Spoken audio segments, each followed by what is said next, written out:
Notre prochain conférencier, Madame Hélène Moss. Madame Moss est professeure au département de psychologie de l'Université de Québec à Montréal depuis 1997. Elle a obtenu un doctorat en psychologie du développement de l'éducation de l'Université de McGill. Elle a complété des études postdoctorales à l'Université de Montréal. Son enseignement et ses travaux de recherche portaient sur les relations d'attachement à diverses périodes du développement, ainsi Pardon? Ok.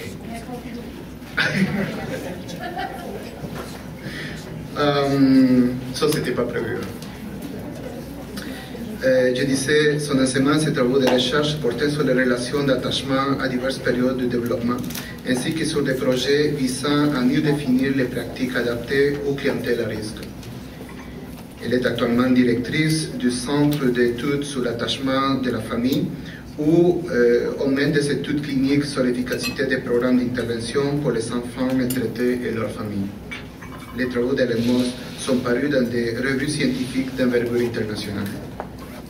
Je vous invite donc, Madame Moss, à nous entretenir sur la maltraitance et les troubles d'attachement. Oui,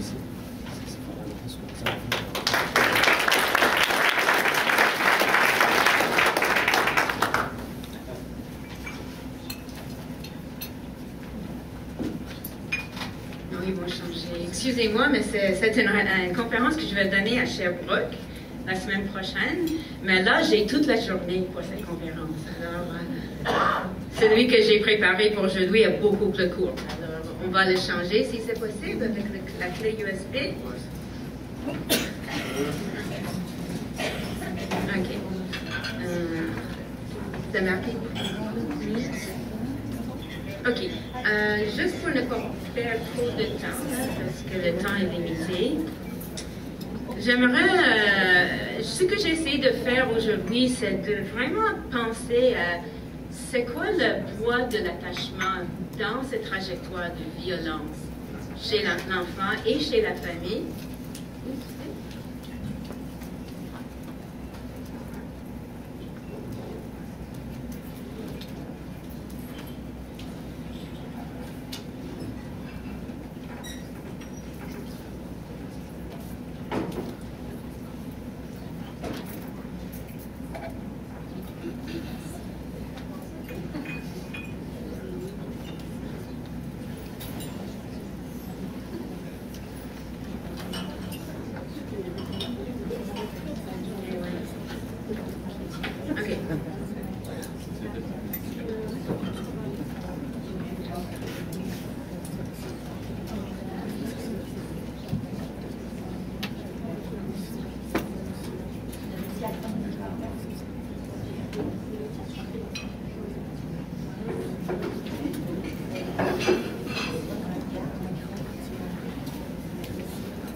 Merci.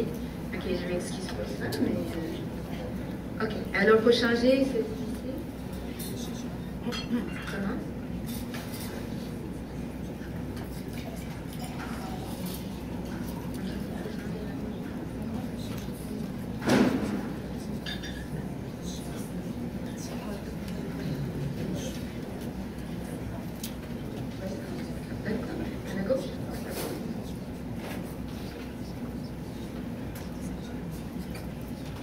OK, on est ici. OK. Alors, j'aimerais juste vous dire un peu la base que j'ai suivie pour m'intéresser dans cette problématique. On a fait un suivi de 20 ans auprès de 200 familles à peu près, c'est pas les 25 000 de notre projet, mais on est intéressé à la transformation des relations d'attachement pendant la vie et l'impact de ces relations d'attachement, la qualité de ces relations sur la trajectoire de l'enfant. Et donc, c'était subventionné par le CRSH, FQRSC, MEQ, merci beaucoup à les gens qui ont subventionné. Je pense qu'on vieillit dans le temps. Et à un moment donné, on dit, on a fait la recherche, et il faut commencer à faire quelque chose avec les données qu'on a. Et c'était je pense qu'on a commencé ce projet il y a à peu près 7-8 ans, des projets cliniques. Ça veut dire, si on connaît des facteurs qui sont extrêmement importants dans la vie de l'enfant, qui influencent son trajectoire développementale, qu'est-ce qu'on peut faire pour aider les parents et les enfants qui ont ces problématiques? Et donc, on a commencé des projets d'intervention. C'était financé par aussi la FQRSI, le CRSH et surtout le CNPC, qui sont une agence qui sont très intéressées dans la trajectoire des criminels. Et donc, de temps en temps, il y a des gens qui travaillent à Ottawa, là, dans ces agences, qui ont la réflexion que les criminels sont nés jeunes. Et donc, il faut investir dans la prévention. Et donc, cet organisme nous a donné plus qu'1 million de dollars pour vraiment tester le programme d'intervention qu'on a testé auprès des enfants et des familles signalées à la protection. Donc, je vais parler aujourd'hui. Donc, merci beaucoup à ces gens. OK, chaque discours sur attachement commence avec la reconnaissance à John Bowlby, qui était un psychologue, qui avait l'idée très, très importante que l'enfant a un besoin de relation qui est aussi important que le besoin de nourriture. Et donc, c'était toute une réaction à la tradition psychodynamique, je ne vais pas aller en détail, mais l'idée qu'il faut étudier vraiment plus les relations de l'enfant à l'intérieur de sa vie, de sa famille, et c'est plus important que les fantaisies que les enfants vont avoir. Alors, s'il y a une absence de relation, ça veut dire que l'enfant n'a pas une relation d'attachement significative avec une personne pendant les premières années de la vie, ou s'il y a une relation d'attachement, mais c'est très, très dysfonctionnel pour l'enfant, donc ça va compromettre le développement de l'enfant et il va arriver mésadapté et cette trajectoire va continuer. Alors, il y a tellement de définitions de l'attachement que les gens ont et je pense que c'est très important de clarifier qu'est-ce que ça veut dire au plan scientifique. On parle d'un système biologique qui assure pour l'enfant la protection physique et le développement psychologique. Et c'est sûr que ces fonctions de protection physique sont extrêmement importantes. Quand on parle de, par exemple, les enfants signalés à la protection, on juge souvent que ces parents ne sont pas capables d'assurer la protection de l'enfant.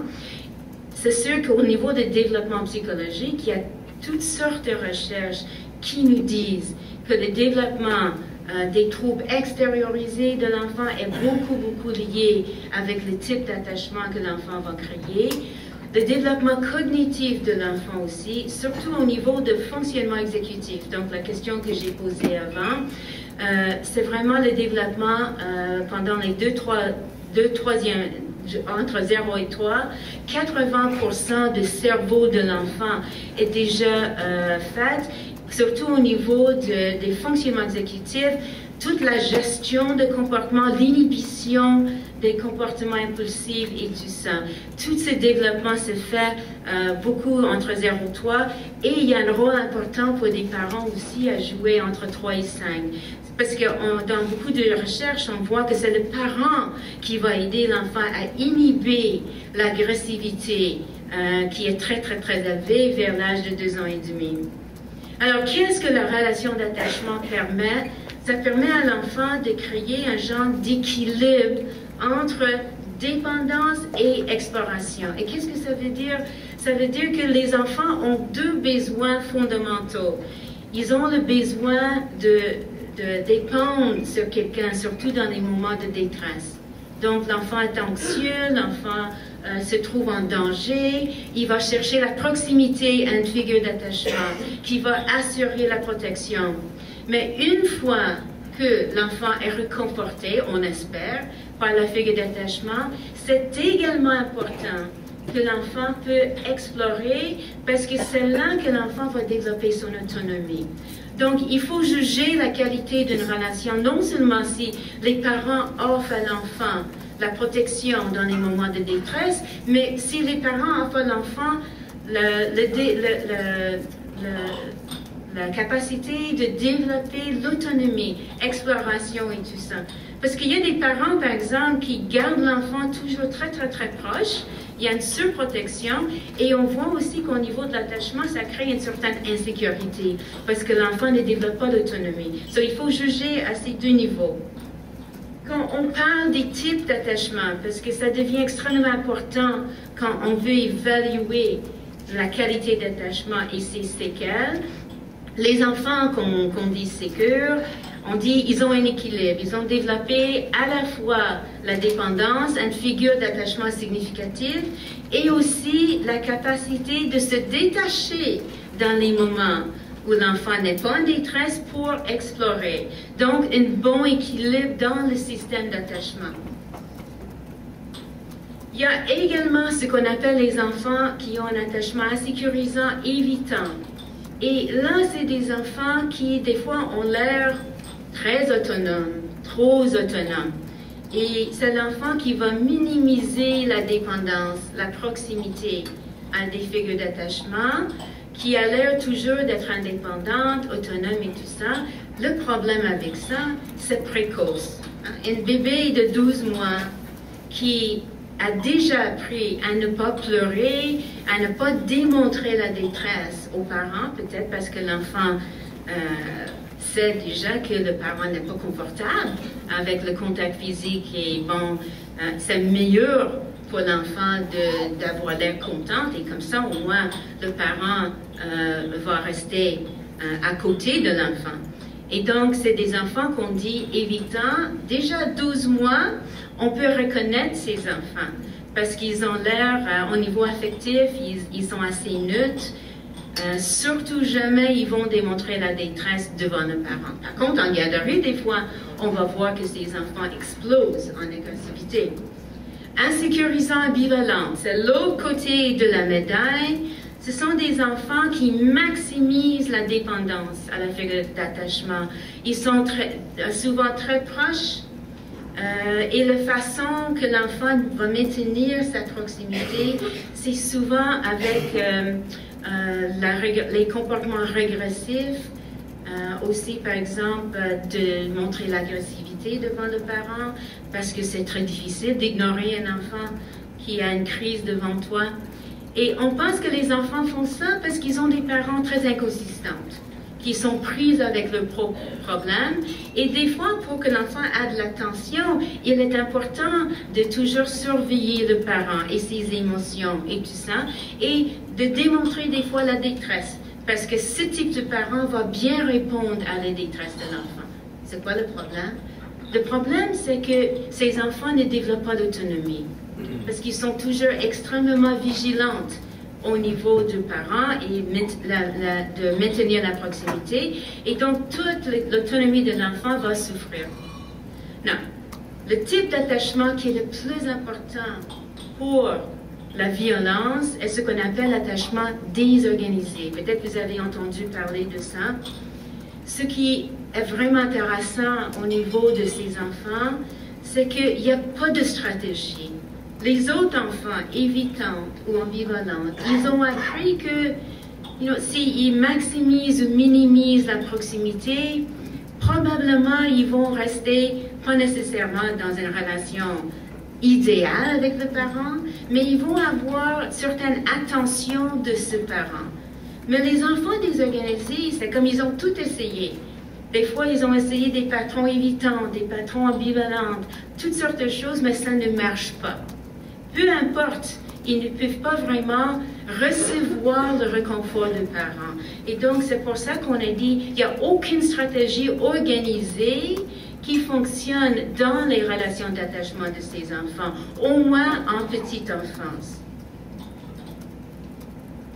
Donc, ça, c'est une graphique qui démontre un enfant désorganisé qui est en proximité de parents, comme on voit, mais en même temps évite.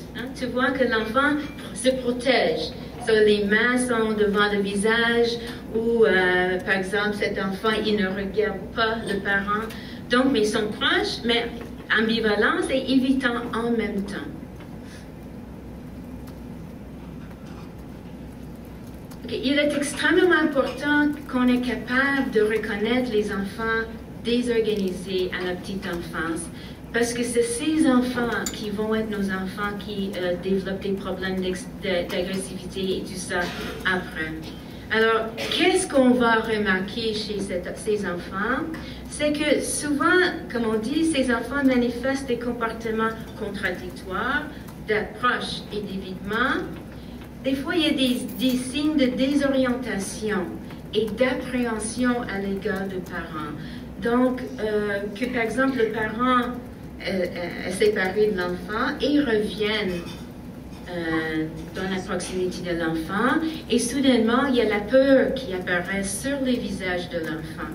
Ou que, par exemple, l'enfant, qui normalement les enfants, le parent a disparu, bon, oh, vous êtes arrivé, l'enfant va chercher la proximité. Souvent, ces enfants, par exemple, ils vont regarder tout de suite la personne, par exemple, qui est dans la salle avec elle, peut-être une thérapeute, et ils vont aller toucher la thérapeute. Pourquoi faire ça? Alors, ça veut dire que pour ces enfants, on pense que au niveau de l'esprit de ces enfants, la source de protection, qui est le parent, est en même temps la source de peur. Okay? So, qu'est-ce qui arrive au niveau du système d'attachement? L'enfant est totalement bouleversé. Il y a des solutions possibles. On voit chez les animaux aussi ces solutions dans les moments de la peur. Fuir, donc essayer d'éviter l'agresseur. Figer, ça veut dire, on voit des fois ces enfants sont extrêmement, ils sont gelés dans le comportement, ou attaquer. Et on voit aussi des fois même des bébés de 12 mois, 18 mois qui attaquent le parent. Okay?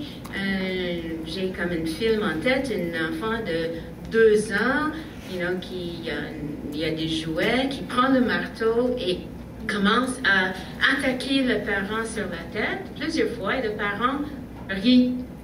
Donc, c'est drôle, ça. C'est pas drôle. Alors, OK. Et des fois, on va voir simultanément ces 3 types de comportements chez ces enfants. Ils ont l'air, comme ça, on dit, très désorganisés. Au niveau de leur exploration, c'est sûr que ces enfants souffrent au niveau de rendement académique et tout ça, parce que toute leur énergie est vraiment dans la relation d'attachement dysfonctionnelle, l'anxiété, la détresse qui n'est jamais soulagée. Donc, au niveau de leur régulation émotionnelle, ils sont souvent dans un état d'anxiété, de la peur. Et au niveau de rendement scolaire, c'est très, très difficile de concentrer sur les tâches scolaires. Et donc, ce sont les enfants qui ont une trajectoire scolaire très, très difficile. OK, au niveau de développement de tous ces enfants, bon, comme vous avez déjà probablement exposé, attachement sécurisant est un facteur de protection dans les contextes de risque. Donc, si on peut aider un enfant de développer une relation sécurisante avec au moins une figure d'attachement dans son milieu, ça va protéger le développement de l'enfant. C'est comme essentiel et un prérequis au développement que dans les 3 premières années de la vie, il y a au moins une relation sécurisante développée dans la vie d'un enfant et donc une relation stable avec une figure d'attachement. Les enfants évitant ambivalentes, c'est sûr qu'au niveau de leur trajectoire, ça dépend. Dans les contextes de risque, ça peut amener à des problèmes d'agressivité, mais c'est sûr qu'il y a toutes sortes de facteurs qui rentrent en ligne de compte. Et c'est pas seulement l'attachement évitant ou ambivalent qui va prédire des problèmes d'agressivité, mais quand on arrive à l'attachement désorganisé, là, on a des corrélations très, très fortes entre l'attachement désorganisé en petite enfance ou à l'âge préscolaire et les troubles de comportement extériorisés agressifs et beaucoup d'associations aussi avec la négligence et l'abus. Presque 80% de la population des parents négligents ou maltraitantes, honteux d'avoir des relations désorganisées dans leurs enfances et vont créer avec leur propre enfant des relations désorganisées. Donc, un facteur de prédiction très important. Au niveau de fonctionnement exécutif, aussi, on commence à avoir des problèmes dès l'âge de 3, 4, 5 ans. Et à l'entrée de l'école, ça va aussi se manifester dans des troubles scolaires. Et comme on sait, le fonctionnement exécutif est à la fois un prédicteur de contrôle de l'impulsivité et des comportements agressivité, et aussi de la gestion des tâches académiques. OK, la transmission intergénérationnelle, je pense que c'est très important de parler de ça. C'est sûr que l'attachement adulte, ça veut dire que le type d'attachement que le parent d'un enfant a est extrêmement important dans la prédiction de type d'attachement de son enfant. Comme je viens de vous donner un exemple de la désorganisation dans 2 générations. Et ensuite, l'attachement de l'enfant va prédire aussi son adaptation. Alors, c'est quoi le mécanisme de transmission dans tout ça? Parce que ça devient important, où est-ce qu'on va intervenir? Il y a des cliniciens qui vont faire de la psychothérapie avec le parent, parce que si à l'origine, c'était un problème adulte, l'attachement de l'adulte, donc on fait la psychothérapie, on va essayer d'aider la personne à changer son modèle de son passé, et ensuite ça va affecter l'enfant, et ensuite l'adaptation de l'enfant. C'est quoi le problème avec ça comme mode d'intervention? Le premier problème, c'est que ça peut prendre des années, ça peut prendre 2-3 ans. On fait une longue psychothérapie avec l'adulte, et pendant toute cette période de temps, on a un enfant en développement, 0-3 ans, comme j'ai dit, 80% du cerveau est déjà fait. Alors, c'est peut-être bon pour le parent, mais au niveau de l'enfant, les recherches nous disent que ça ne change pas grand-chose pour l'enfant. Alors, est-ce qu'on intervient juste sur l'enfant? Est-ce qu'on envoie l'enfant en égothérapie à l'hôpital Sainte-Justine et on travaille sur ses comportements agressifs? Est-ce que ça va nous aider, ça, à long terme?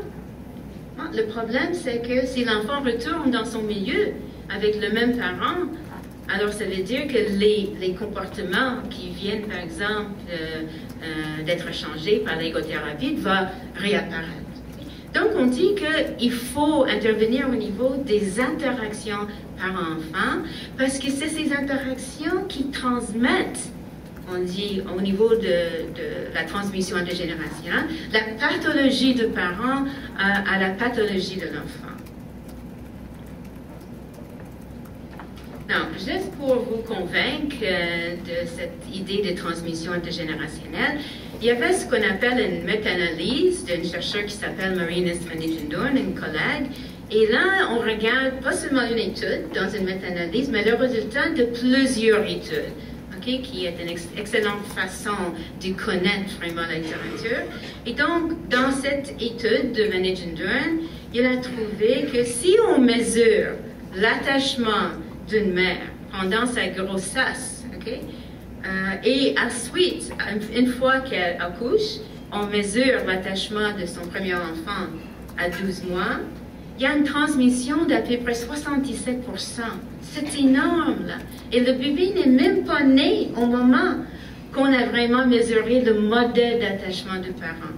Et c'est à peu près la même chose pour les patrons d'attachement sécurisants et insécurisants. Et donc, on appelle ça une grande concordance. Et c'est rare qu'on a la prédiction de ce type. On peut prédire à 77%, 74%. Donc, et c'est vraiment également vrai pour les populations cliniques et non cliniques. Et juste pour vous parler un petit peu de c'est quoi dans les modèles d'attachement des parents qui deviennent des prédicteurs de l'attachement de son enfant. Mais des choses qu'on regarde, c'est d'abord le niveau d'idéalisation que la personne fait de ses propres figures d'attachement.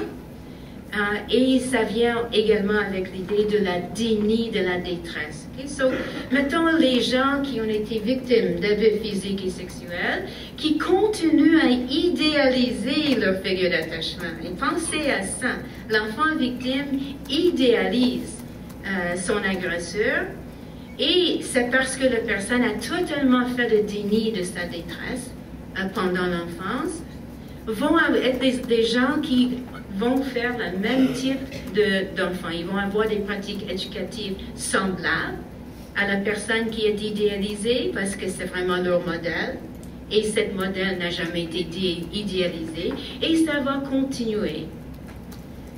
Préoccupation et colère envers les figures d'attachement. On trouve aussi que la personne adulte qui est encore préoccupée avec une relation pendant l'enfance, au point qu'ils entendent encore la voix de la mère qui critique. Et même, j'ai visité des mères avec leur bébé, et là, c'est des fois les mots de la mère déjà morte passent par la bouche de cette mère.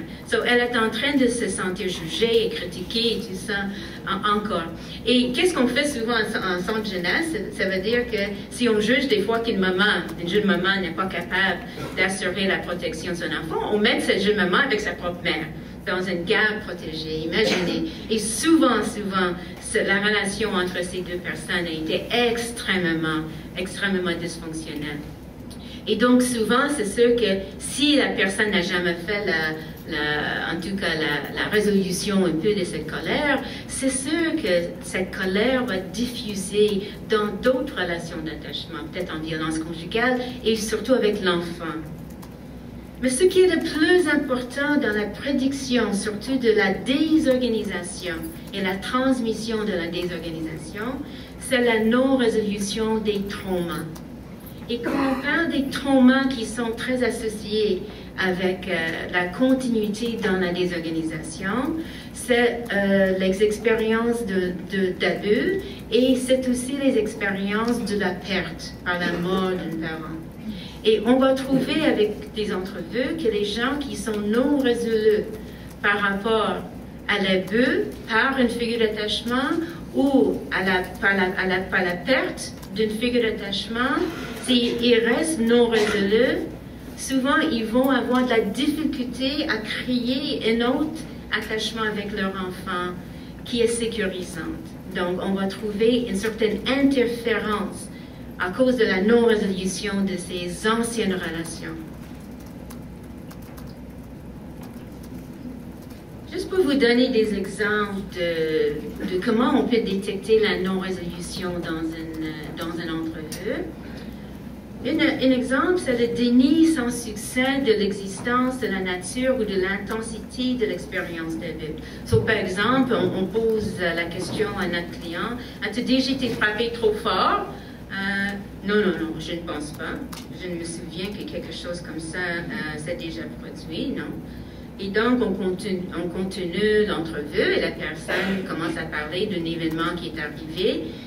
J'ai été envoyée à l'hôpital par la directrice de l'école parce que j'avais des marques de coups de bâton sur moi. Okay? Alors, qui a fait ça? Mon père. On va voir que cette personne est non résolue parce qu'il y a le déni, l'acceptation, mais c'est pas consistant. Okay? Ça, c'est un exemple. Une autre, c'est le sentiment d'être coupable de l'abus ou de l'avoir mérité. Par exemple, on est dans une entrevue, la personne nous dit, et cette fois-là, quand il est rentré, il m'a fait ça, et on parle d'une expérience d'abus sexuel. Je suis terrible, je veux dire, la façon dont j'étais habillée, c'était vraiment comme je l'avais provoqué. Je l'ai provoqué, vous savez. Et bon, c'est sûr que l'adulte qui se sent encore responsable pour l'abus est non résolu par rapport à ça. On va aussi entendre des affirmations psychologiquement confuses. On est en train de parler d'une expérience d'abus. Oh, ça ne fait rien. Mes pensées s'envolaient quelque part, complètement. Ici, on parle d'une personne là, qui ne peut pas vraiment nommer qu'est-ce qui est arrivé. Il y a comme la dissociation qu'on voit dans cette entrevue. La personne se dissocie. Des fois même, on va voir que devant nous, dans l'entrevue, la personne va commencer à regarder ailleurs ou à l'air dissocié sur le visage. Donc, ça veut dire que c'est comme des gens qui ont mis l'expérience dans une boîte. La clé de l'expérience ne se trouvent jamais, c'est pas là, je ne veux pas rentrer là. OK? So, cette expérience ne peut pas être accédée par la personne. Discours désorienté, on trouve ça aussi. Un client qui dit, et ensuite, il courait après moi et je montais les escaliers. 1, 2, 3, 4, bang! Caché derrière la porte, frappant le mur près de ma tête. Donc, l'expérience est encore trop vivante, trop sensorielle. La personne entend encore des bruits et tout ça, ça veut dire que c'est vrai, c'est vivant. C'est pas dans le passé. Peur d'être possédé par les figures abusives. Ce client parle de sa mère abusive décédée. J'ai suivi de la thérapie à cause de ma mère. J'ai peur qu'elle me fera faire des mauvais coups et que je ne pourrai pas l'arrêter. So, elle parle de cette personne comme dans le présent. Qui, c'était Halloween hier soir, qui est encore la sorcière active dans leur vie, qui agit dans leur vie. OK. Oh, ça passe vite. OK. Juste, bon.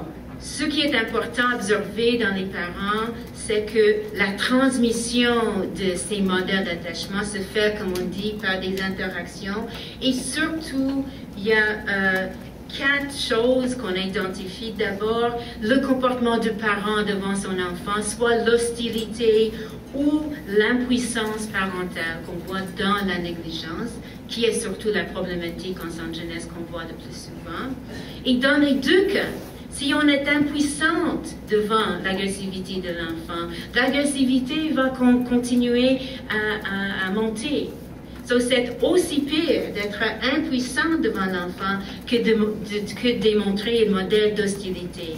Des épisodes dissociatifs, je pense ici d'une mère, par exemple, dont le bébé devant elle pleure, et tout ce que cette mère peut faire, c'est de se figer, elle ne peut pas agir, OK, parce qu'elle rentre dans un état dissociatif, parce que ça sonne, ça déclenche une expérience chez elle début, quand elle a pleuré en tant que bébé, et elle ne peut pas agir.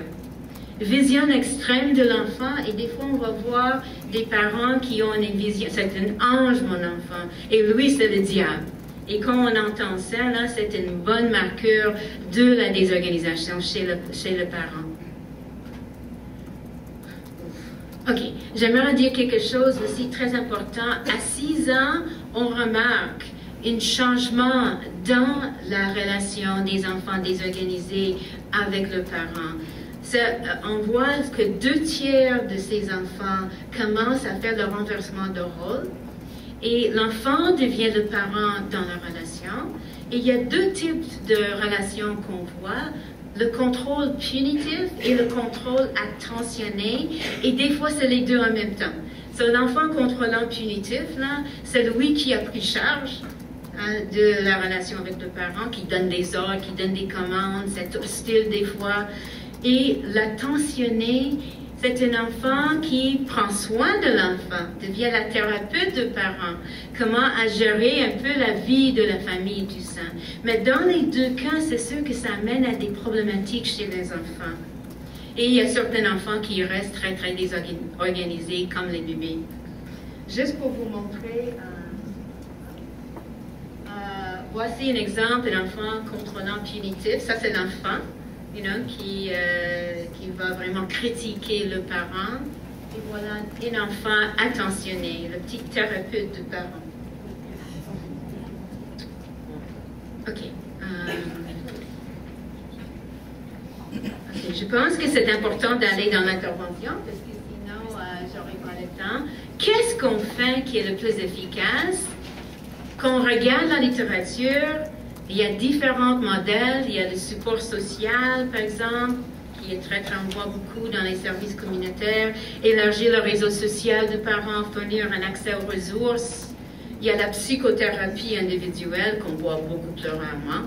C'est bien le fun de dire à un parent, OK, vous devez voir un pédopsychiatre, mais c'est quoi les chances que quelqu'un va voir un pédopsychiatre rapidement dans notre système de santé mentale? Et donc, ce qu'on voit, plus souvent, on peut par exemple envoyer le parent à un groupe pour support social. Et il y a l'intervention directe qui est une technique qui est développée avec la diète par enfant et ce soit à court ou à long terme, où on va travailler directement sur les interactions parents-enfants. Et la seule, j'aimerais mettre l'emphase là-dessus, la seule mode d'intervention qui va aider l'enfant, ça va être l'intervention directe dyadique. Okay? Ça veut dire que aider le parent à travers le soutien social ou la psychothérapie individuelle n'est pas nécessairement l'enfant. Et c'est ça que les recherches nous disent. L'intervention directe précoce avec la diète parent-enfant est le moyen le plus efficace de changer les conséquences développementales négatives pour l'enfant et la qualité de la relation. OK, on peut parler après de ça, mais j'aimerais juste vous décrire un peu qu'est-ce qu'on fait. Le projet qu'on a fait, financé par le CNPC, était un projet où on a pris à peu près 125 familles signalées à la protection de la jeunesse et on a dit est-ce qu'on peut changer le mode d'interaction de ces familles. Brièvement, le contenu des sessions d'intervention. Ce qu'on va, on va intervenir pendant 8 à 10 semaines. On va à la maison, mais je pense que ça peut être quand même fait au bureau dans d'autres conditions. Pour les centres jeunesse, je pense que c'était difficile même que les parents se présentent. Hein. Vous savez, c'était dans la région de la Lanaudière. Il y avait beaucoup de parents qui habitaient très très loin. Au début, c'était, des fois, on a même envoyé une chauffeur pour que le parent arrive en centre jeunesse pour ces tests qu'on a fait. Mais après, c'était nous qui sommes allés à la maison. Qu'est-ce qu'on fait? On reste à la maison à peu près 1h30. On commence avec une courte discussion avec le parent sur des thèmes liés à la relation parent-enfant. Et on coupe après 20 minutes. C'est sûr qu'on peut discuter les thèmes, il y a différents thèmes, ça dépend de la problématique. Surtout, qu'est-ce qui nous intéresse, c'est l'impact de, par exemple, qu'est-ce que la mère veut discuter avec nous, si ce soit violence conjugale ou son niveau de stress, sur comment elle se comporte avec son enfant. C'est ça qui est le focus ici. Après, on va filmer les interactions mère-enfant ou père-enfant. Il y a des pères aussi qui participent. Pendant 10 minutes. Okay? So, à un moment donné, on est arrivé avec une caméra et on a filmé. Il y a des jouets qu'on donne aussi, dépendant de qu'est-ce qu'on veut encourager. On peut parler peut-être après de ça aussi. Et on filme. Maintenant, on peut juste arriver avec l'iPad et on peut filmer. Alors, l'iPad a tout changé au niveau de cette mode d'intervention. Qu'est-ce qui est le cœur de l'intervention? C'est ce qu'on appelle la rétroaction vidéo, qui dure à peu près 30 minutes. Qu'est-ce qu'on va faire pendant la rétroaction vidéo? Ça veut dire que maman et nous vont regarder ensemble les 10 minutes qu'on a filmées de son interaction avec son enfant, et l'enfant est aussi là avec nous. Pourquoi est-ce que c'est vraiment un mode privilégié pour changer le comportement de parents? Parce que ça donne un feedback immédiat, okay? Une opportunité de changer, parce que ça vient d'arriver. C'est pas comme 2 semaines après que c'est arrivé, on discute en bureau. Ça donne une occasion de renforcer la maman ou le papa pour le comportement positif. Et c'est ça qu'on fait surtout. On va trouver tout ce qui est bon sur les vidéos, et des fois c'est pas facile à la première semaine, et on va dire wow, regarde l'impact de cette souris que tu avais sur l'enfant, regarde comment ton enfant sourit. On va vraiment essayer de montrer l'impact des comportements positifs que le parent fait sur l'enfant, qui n'est pas quelque chose que le parent a compris avant qu'on ait commencé le processus. Et aussi d'aider le parent à ensuite réévaluer les images négatives de parents et de l'enfant. Des fois, le parent a une image négative soi-même qui est tellement forte et de son enfant qui est tellement négative qu'il ne voit même pas le positif. So, on va vraiment essayer de souligner ça et de renforcer le parent pour ça. Et ensuite, on dit que le répertoire de comportements positifs augmente. Ça, c'est la magie de la technique.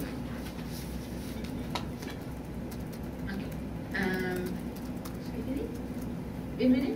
OK. Juste pour vous dire qu'on a on a fait une étude très, très rigoureuse sur ça.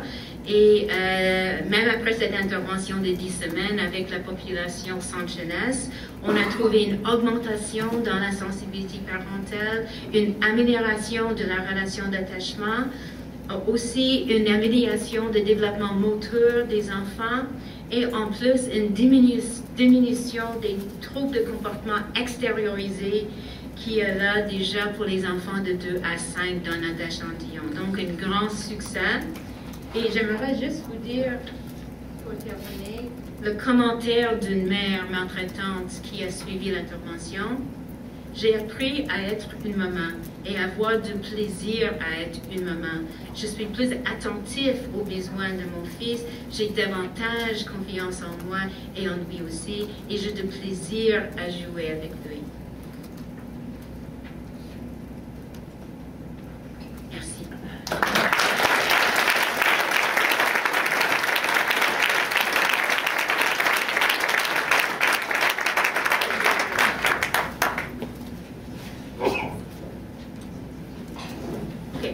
Est-ce qu'il y a des questions? Oui.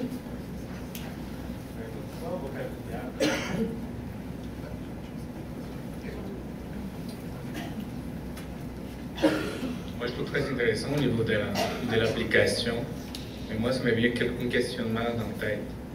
Qu'est-ce qui arrive quand c'est des parents, des familles interculturelles, mettons des familles haïtiennes, des familles qui viennent des autres pays, Oui. dans lesquels on dit le psychologue ou la personne, le psychothérapeute, va dire ça c'est un comportement adéquat, ça c'est un comportement adéquat, et qui est confronté à certaines cultures dans lesquelles certains comportements sont dans cette culture-là. OK. Bien fait. Excellente question.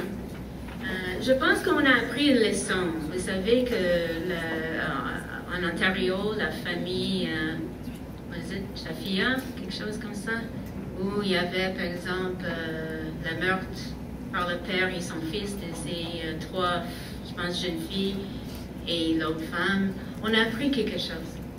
Que oui, il faut respecter les cultures et les normes culturelles, mais pas au point qu'on est aveugle à la réalité de la violence à l'intérieur de la famille. Okay? Et je pense que oui, il y a une sensibilité culturelle, il faut faire attention. Il y a des normes ici, il y a des normes peut-être qui ne sont pas les mêmes normes, et on les respecte.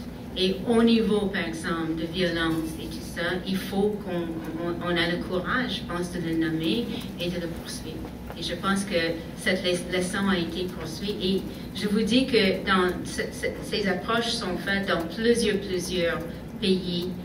Et tout le temps, il faut je pense qu'à un moment donné, l'intervenant doit être capable de voir la réalité de ce qui se passe à l'intérieur de la famille. Et d'entendre, ce qui est criant et triste, c'est que ces jeunes filles, il y avait 4, 5, 6 appels à l'aide qui ont été, à chaque fois pas écoutés à cause des intervenants sensibles. Sensibles au niveau culturel, mais pas sensibles au niveau de l'enfant. D'autres questions? Oui, c'est un peu dans la même lignée, en fait. J'aimerais que vous élaboriez un peu plus au niveau culturel, parce que, franchement, dans l'intervention ici, on parle plus d'attachement que de violence.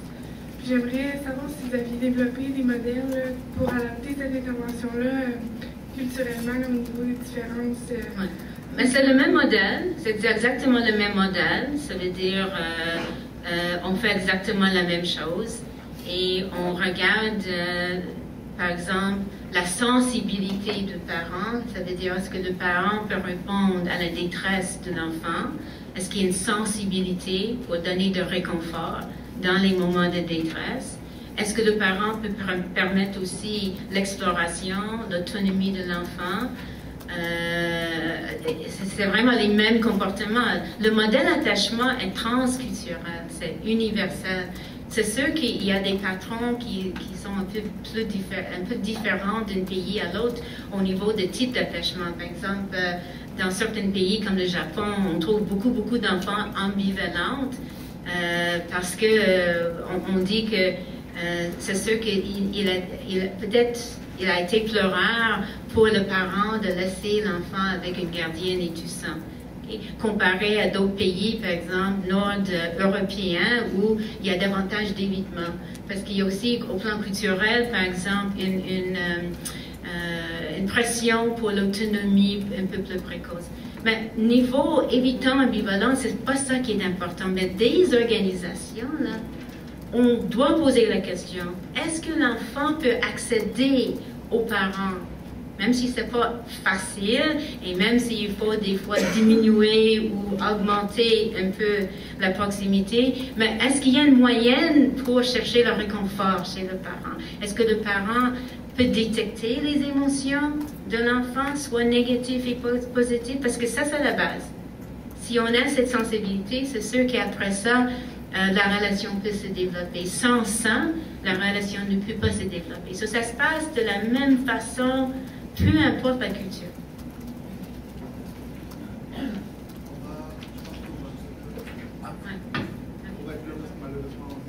OK, merci.